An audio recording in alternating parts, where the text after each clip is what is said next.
Bapak Ibu yang saya hormati. 3 ayat ini menceritakan sebuah peristiwa besar, yaitu perang Hunain. Perang Hunain itu terjadi di bulan Syawal, tahun ke-8 Hijriah, tepatnya setelah Fathu Makkah. Allah Subhanahu wa taala ketika menaklukkan kota Mekah tanpa perang, pasukan Rasul yang dibawa dari Madinah itu 10.000, Pak. Dan Allah Subhanahu wa taala memberikan anugerah kepada Rasul dan 10.000 sahabatnya yang berangkat dari Madinah itu, Allah berikan Fathu Makkah, pembebasan kota Mekah, di hari Jumat tanggal 17 Ramadan tahun ke-8 Hijriah. Ya. Akhirnya setelah itu banyak orang yang masuk Islam, Pak. Ya, masuk Islam, baru masuk Islam yang disebut dengan mu'alaf, banyak. Lah bulan Syawalnya, Pak. Bulan Syawalnya Rasul Shallallahu Alaihi Wasallam membawa sahabatnya untuk menyerbu 2 suku yang tinggal di kota Taif, yaitu suku Hawazin dan suku Sakif. Suku Hawazin dan suku Sakif tinggalnya di Taif. Lah kenapa Rasulullah nyerbu? Karena Rasulullah mendengar kabar 2 suku ini menghimpun pasukan untuk menyerbu Mekah. Akhirnya Rasul nyuruh sahabatnya yang jumlahnya 10.000 dari Madinah itu, ayo kita berangkat, kita perangi mereka. Karena mereka nggak mau tunduk, malah mau nyerang, mau sudah ngumpulkan bala tentara, senjata, mau nyerang kita, nggak mau tunduk. Sedangkan yang lain semuanya tunduk. Akhirnya ketika Rasulullah berangkat, Pak, dengan 10.000, mu'alaf yang baru masuk Islam dari penduduk kota Mekah itu juga ikut berangkat, Pak. Jumlahnya 2.000. Nah, jadi ini jumlahnya 12.000.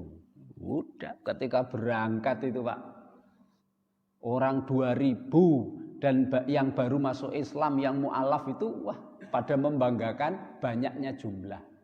Wah, iki pasukane Muhammad 12.000 siji, ya siji ini Rasulullah 12.000 siji, serah bakal kalah, wis mesti menang wis. Dan juga sahabat-sahabat Nabi yang tergoda dengan ucapan mereka juga, sebagian mereka ada yang juga membanggakan banyaknya jumlah. Sebab selama mereka sahabat Nabi berjihad melawan orang kafir sebelum Fathu Makkah itu, selalu jumlah pasukan Nabi Muhammad sedikit. Lah ini, Pak, baru kali ini mereka 12.000, sedangkan 2 suku Hawazin, 2 suku yaitu Hawazin dan Sakif itu 5.000 kaya ora ono gitu loh, Pak. Ya, sekitar 6.000 lah, sekitar 6.000, Pak. Separuh. Akhirnya ketika mereka membanggakan begitu, Pak, istilahnya menyombongkan, membanggakan jumlah mereka yang banyak, Allah beri peringatan.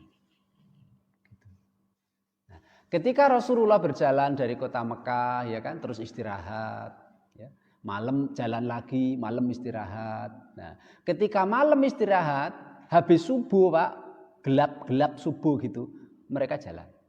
Nah, ketika 12.000 pasukan berjalan itu melewati lembah, namanya lembah Hunain. Jadi saya juga belum ke sana, Pak, ya, lembah Hunain itu. Katanya orang Arab itu sekitar 61 kilo dari kota Mekah ke arah Taif. Nah, Bapak Ibu yang nanti jadi berangkat haji biasanya ngajak rombongannya pergi ke Taif. Ya, gitu. Semoga bisa. Nah, jadi lembah itu dari Mekah sekarang sekitar 61 kilo. Nah, ketika 12.000 itu melewati lembah itu kan kanan kirinya kan lereng toh, Pak. Nah, suku Hawazin, Pak, suku Hawazin, ya, ternyata sudah mendahului pasukan Rasul di daerah lembah itu. Sehingga mereka pasukannya dibagi dua. Di atas tebing sana, di atas tebing kanan, di atas tebing kiri. Sedangkan Rasul pasukannya berjalan di lembah di bawah tengah-tengah. Nah, suku Hawazin ini Pak, supaya mereka semangat berperangnya, mati-matian, mereka pergi ya, mendatangi lembah Hunain untuk menyiapkan serangan kepada sahabat Nabi Muhammad itu. Mereka membawa harta, weduse, untone, bojone, anake, Pak. Dijai kabeh. Kenapa? Katanya kalau keluarga dan hartanya ada, mereka akan mempertahankan mati-matian. Gitu, Pak. Itulah wong Arab gitu itu. Gitu. Betul, Pak. Pas habis subuh masih gelap begitu, Rasul dan sahabatnya berjalan di lenggah tengah lembah begitu. Suku Hawazin nyerang dari atas kanan, atas kiri. Saat itulah pasukan Islam kocar-kacir, banyak yang lari ke arah Mekah. Peringatan dari Allah Subhanahu wa taala. Jadi banyaknya jumlah itu tidak memberikan kemenangan. Kemenangan itu hanya di tangan Allah. Allah lah yang memberikan kemenangan. Ketika sebagian pasukan bukan sebagian Pak, mayoritas pasukan itu balik kembali ke arah kota Mekah. Tapi Rasulullah dan sebagian sahabat yang jumlahnya 80 sampai 100. Terutama sahabat-sahabat senior Nabi Muhammad yang datang dari Madinah. 80 sampai 100 tetap bersikukuh menghadang serangan suku Hawazin dari atas kanan, atas kiri, dan Rasul Shallallahu Alaihi Wasallam juga tidak bergeming, tidak ikut lari. Bahkan Rasul Pak Shallallahu Alaihi Wasallam dalam hadis diriwayatkan oleh Imam Bukhari dan Muslim, Rasul itu malah saat itu Rasul bukan naik kuda Pak, naik keledai. Keledainya warnanya ada putih-putihnya gitu. Nah, itu.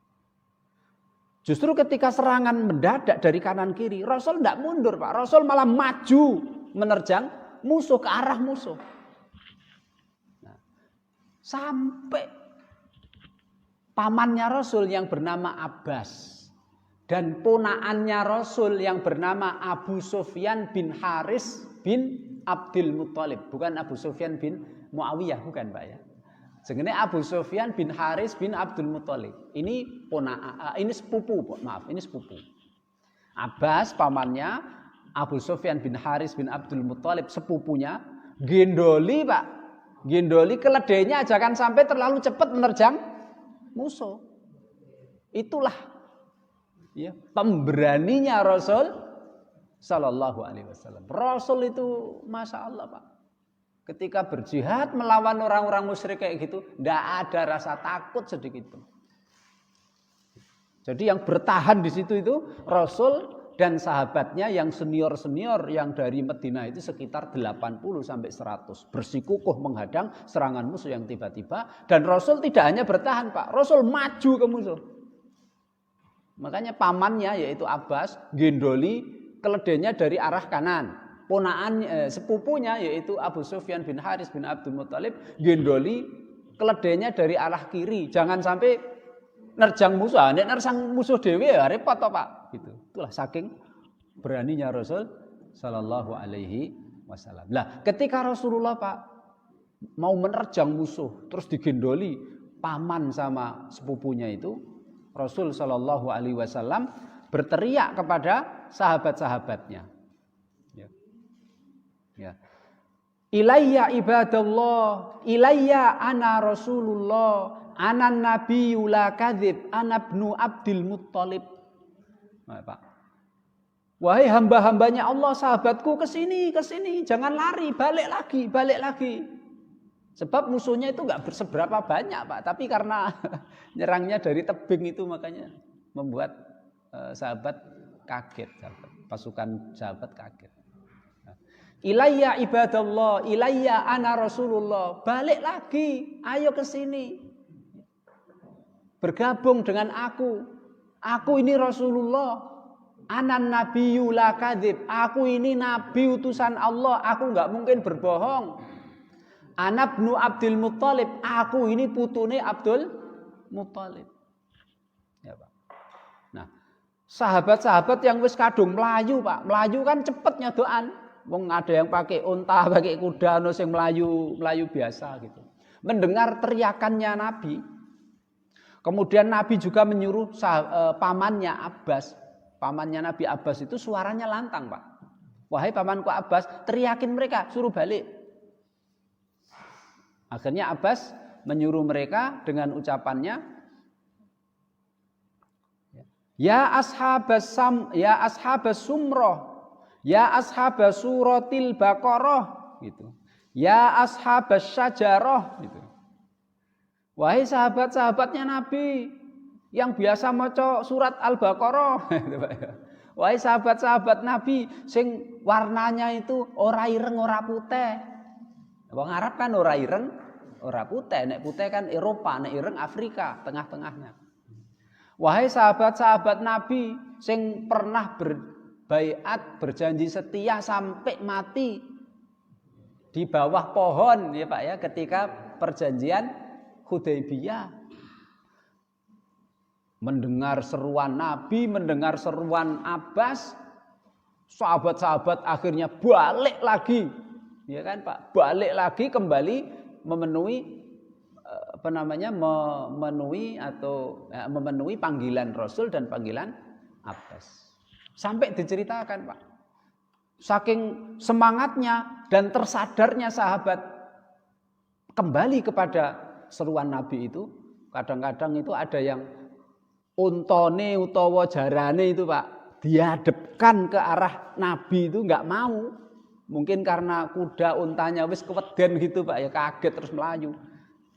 Lilo turun, Pak, dari unta dan dari kudanya. Turun, untanya dibiarkan melayu, ya kan Pak, ke arah Mekah. Dia turun, dia langsung lari, melaju, memenuhi panggilan seruan Nabi Muhammad SAW.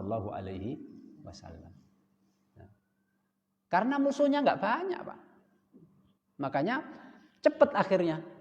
Tidak berapa lama suku Hawazin berhasil ditaklukkan.